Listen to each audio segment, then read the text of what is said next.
cold storage. B, conduct regular inspection of grain warehouses and agriculture facilities to ensure compliance with palay and rice quality and supply standards. And C, collect and analyze data on rice trade statistics in cooperation with the PSA, BOC, NFA. So merong siyang kapangyarihan. How is it being implemented? Mr. Chair, before I ask BPI to answer, yung sa traders kasi and retailers, yun yung nawala sa function ng NFA. But in terms of sa warehouses, naipasok siya nung last amendment last December. Yun yung nabanggit nyo nga po. And I'll ask BPI to explain paano na ginagawa. Where is the BPI? Yes, ma'am. Go ahead. Good morning po, Mr. Chair. Ano po, Hilda Gabertan po. Mr. Chair, kami po sa Bureau of Plant Industry, yun pong ating isang division doon. Ano po, yun pong ating Plant Product Safety Services Division. Bago po kasi tayo magkaroon po ng issuance ng license to operate, nagkakandak po talaga tayo ng actual na inspection sa mga warehouses upon submission po ng mga documents nila. And then, continuous po naman ang monitoring once po na weekly po ang ginagawa po yun para naman po sa mga stocks. And regularly din po namin itong sinasubmit sa office po ni Secretary. And then, meron na rin po kami ngayong ongoing na database, yung tatag po natin na Osiris, kung saan doon po naman natin makikita yun pong ating mga aktual na inventory po sa mga warehouses. Pero ang hinihiling ba ng DA is ang mailipat ito sa NFA? Tama ba? Additional, how does that work? Kasi ang hinihingi ng NFA, makapag-inspect, makapag-seize, makapag-register din. So parang ililipat ulit sa inyo? Basta sa usapin ng industriya ng bigas at palay. Tama ba yun? Mr. Chair, salamat po. Tama po yun, ang position po ng National Food Authority ay may balik sa NFA yung mga function na yun na nailipat sa BPI. At itingin ko po at yun din po ang posisyon ng Department of Agriculture na may balik muli. Basta po sa usapin ng bigas, yun po. Okay, thank you. Nandito ang DBM, Attorney Tricia Baraan. May we also know, do you have a position paper on the rice tariffication measure? Go ahead. Good morning, Mr. Chair, and to everyone present here today. Mr. Chair, we will be submitting our official position paper, but may we respectfully manifest po our initial position po. First po, Mr. Chair, on the proposed augmentation of NFA plantilla and yung mention po kanina ni Yusek on their proposal of creating a competitiveness enhancement office and Philippine Rice Industry Program and Rice Industry Development Fund. First of all po, we would like to emphasize po the importance po na walang duplication po ng functions, programs and projects po yung government para ma-utilize po natin yung fund utilization rin po. So, since may government optimization program na po tayo, baka pwede pong mag-usap din po si DA and si NFA para maayos po kung ano po talaga yung kailangan ng DA and NFA para maayos po itong sa rice sector po natin. And then po, Mr. Chair, we defer po sa DA and NFA yung sa functions po nila. And on section po, on the proposal sa order of preference po, we note lang po na it should be compliant po dun sa ating existing procurement laws, especially on the principle of competitiveness to ensure equal opportunity for eligible and qualified suppliers po, Mr. Chair. So, yun na po, Mr. Chair. Thank you po. Okay, thank you. I guess that is it, no? Meron po bang... Did we miss any other office that... Yes, PCC, go ahead. Sorry, Mr. Chair. Just Director to add Vega. to what Admin Larry said, to be specific, what we would want is to be able to understand the universe of entities up and down the supply chain. And so the restoration po of the function to do the registry and inventory monitoring, including traders, this is what we actually need to do, what we need to do to understand the market. Thank you. Sa DBP pala, di ba may utang ang NFA sa inyo?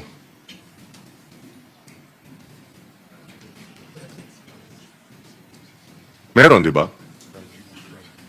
What is the... Could you care to comment? Mr. Chair, I have to check po kung if there is an outstanding Di ba meron? obligation. Yes, Mr. Chair, meron po pero maliit lang. Ang malaki pong utang namin ngayon ay nasa sa net lending ng gobyerno. Which is... Sa national government po. Okay. Apo. Through what facility? Ito po yung ganito po yung cycle. Manguutang po kami, let's say, Hindi. Local loans. local loans po lahat. Yeah, pero saan, aling entity? DBP or Land Bank? Saan yan? Ganito po, no? Dalawa lang po Both. dalawa po ang bangko.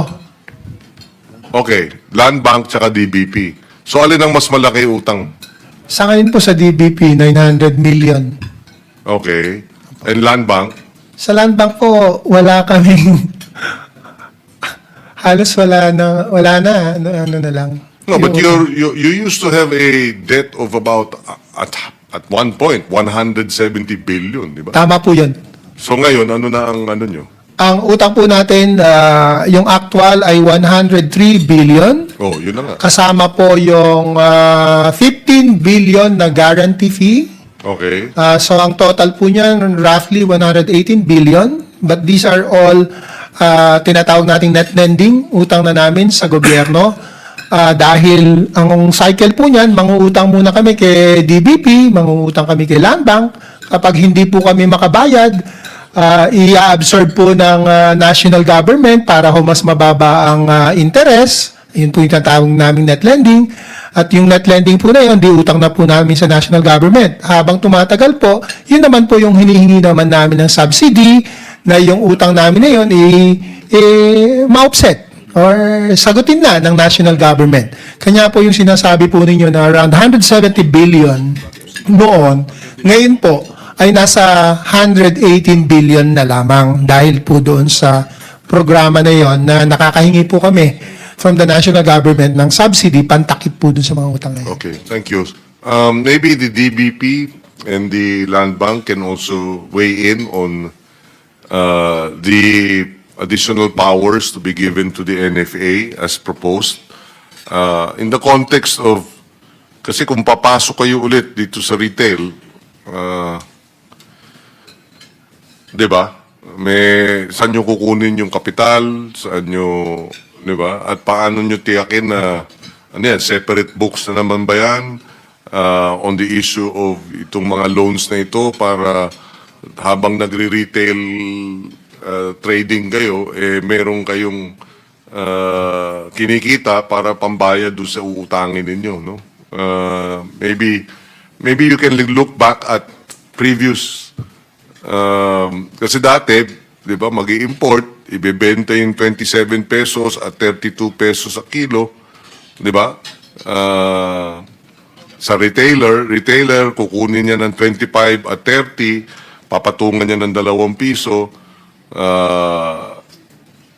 Pero kung tama yung implementasyon, kasi kung hindi, palaki yung lugi, di ba? Dahil nga yung leakage, etc. No? So that is something we have to also take into consideration when we allow the restoration of some of your powers, including intervening in the market. Siguro ang intervention sa merkado on a limited basis, pag lean months, etc., I'm not sure, no? Yes. Yes, sir.